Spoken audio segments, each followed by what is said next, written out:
2026 की शुरुआत में मिडिल ईस्ट एक बहुत बड़े युद्ध के कगार पर आ खड़ा हुआ था।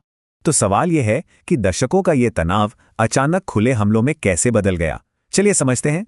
ये सब हुआ सिर्फ 48 घंटों में। अमेरिका और इजराइल ने हमला किया और ईरान ने तुरंत जवाब दिया।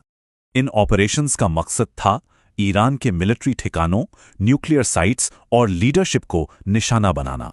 शुरुआती हमलों में ही 200 से ज्यादा लोग मारे गए, जिसमें कई बड़े कमांडर भी थे। लेकिन सबसे बड़ी खबर थी ईरान के सुप्रीम लीडर खामेनेई की मौत की। तो आखिर यह हमला हुआ क्यों?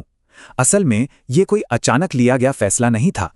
बातचीत नाकाम हो चुकी थी और ईरान के अंदर भी हालात ठीक नहीं थे। इसी वजह से ये टकराव हुआ।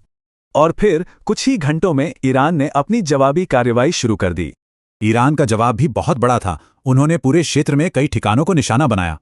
हालांकि ईरान का हमला बड़ा था, पर नुकसान बहुत कम हुआ। क्यों? क्योंकि ज्यादातर ईरानी मिसाइलों को एडवांस्ड एयर डिफेंस सिस्टम्स ने हवा में ही रोक दिया। और यहीं पर हमें दोनों पक्षों की मिलिट्री टेक्नोलॉजी में एक बड़ा अंतर देखने को मिलता है।